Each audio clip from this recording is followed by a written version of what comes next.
In order to make America great and glorious again, I am tonight announcing my candidacy for President of the United States. I actually believe that President Biden will be reelected regardless of who the Republican nominee is. Joe Biden must run again if the Democrats are going to have any chance of winning in 2024. Joe Biden has had a shocking week. Despite the Democrats trying to keep Joe Biden out of the spotlight since the beginning of the year, the President of the United States has still managed to humiliate himself through a series of gaffes just in the past week. That American consumers are facing real confidence in their economy we're building. Let me tell you who else is noticing that. Donald Trump.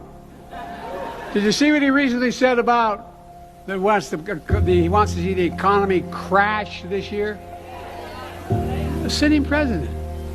With the COVID, with dealing with everything we have to do with, look, if we finally beat Medicare.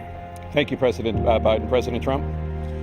Well, he's right. He did beat Medicare. He beat it to death, and he's destroying Medicare. Ban on the total initiative relative to what we're going to do with more Border Patrol and more asylum officers. President Trump? I really don't know what he said at the end of that sentence. I don't think he knows what he said either. Look. Because the big question after the president announced that he was going to step aside in this race was who exactly was going to step in. Mary Bruce, it seems like the president has an answer to that question on who he's endorsing here. Rachel, the president, in a tweet just announcing that he is offering his full support and endorsement for Kamala Harris to be the nominee of the party. On behalf of everyone whose story could only be written in the greatest nation on earth, I accept your nomination to be President of the United States of America. First of all, I'm not going to worry about it, Phil, because he's not going to win. She's going to win this. She's going to take every one of the swing states. And I said, you do realize you wasted your vote, right?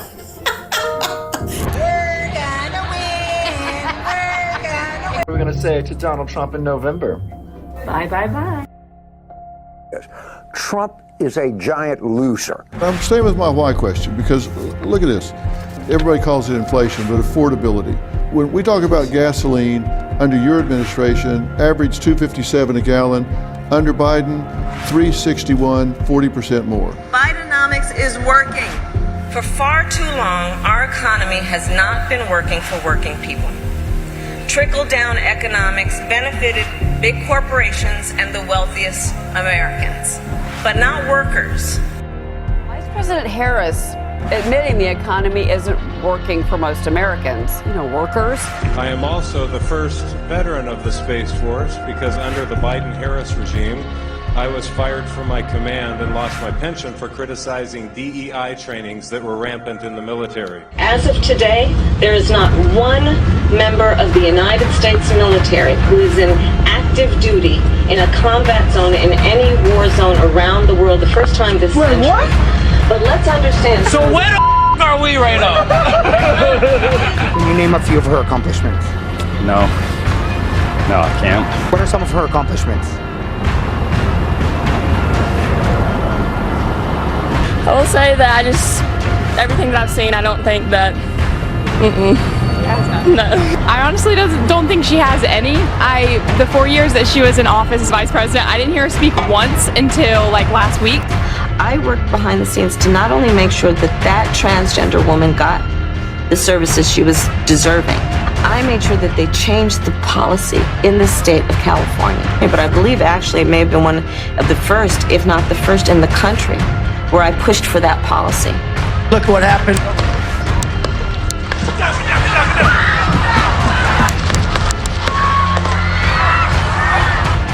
But if you were following media outlets like CNN today, well, you would have thought that Donald Trump had a fall. Look at this headline.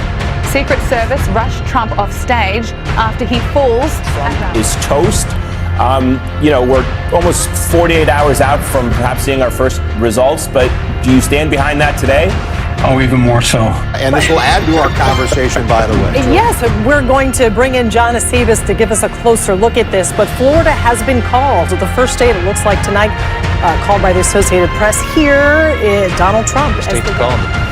CNN projects that Donald Trump will win the state of North Carolina. This is the first of 7 battleground states that were Georgia, and as we heard from the Secretary of State earlier, forecast at this moment, 16 electoral votes going to former President Donald Trump. He wins the key state of Georgia. Major projection. CNN projects that Donald Trump will win the great Commonwealth of Pennsylvania. This is a huge, huge achievement for Donald Trump. The Fox News decision desk can now officially project that Donald Trump will become the 47th President of the United States. The former president's comeback will be complete with a win in Wisconsin, a state that he narrowly lost 4 years ago. He is now the second president in U.S. history to win non-consecutive terms. The first was Grover Cleveland in the late 1800s. Senator J.D. Vance will become the 50th vice president of the United States. The blame game has begun. Democrats now pointing fingers on what went wrong. Many Democrats are pointing the blame directly at President Biden. I know this will get me in trouble, but I really, really wish Taylor Swift had done an event with Vice President Harris. Thousands of British patriots gathered to support him, shouting "We love Trump" and telling the world not to listen to what the mainstream media says about them. As the mainstream media says, British patriots do not love Trump. Have a look at the clip here. Our message to Donald Trump and the United States and every American who's watching this. Your election in November is far bigger than your country, okay? Donald Trump is needed in this world to bring back peace. His leadership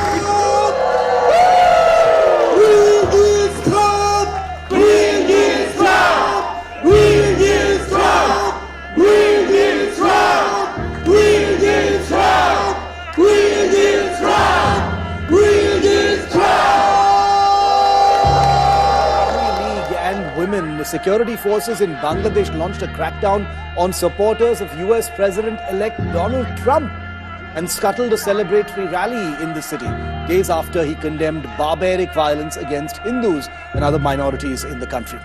Kamala Harris's campaign has ended in financial turmoil, according to multiple media reports. Despite raising over $1 billion, the campaign has reportedly finished at least $20 million in the hole. The Democratic National Committee struggling to regroup in the wake of overwhelming election losses. The party laying off long-term permanent staffers now with just 1 day's notice and no severance pay.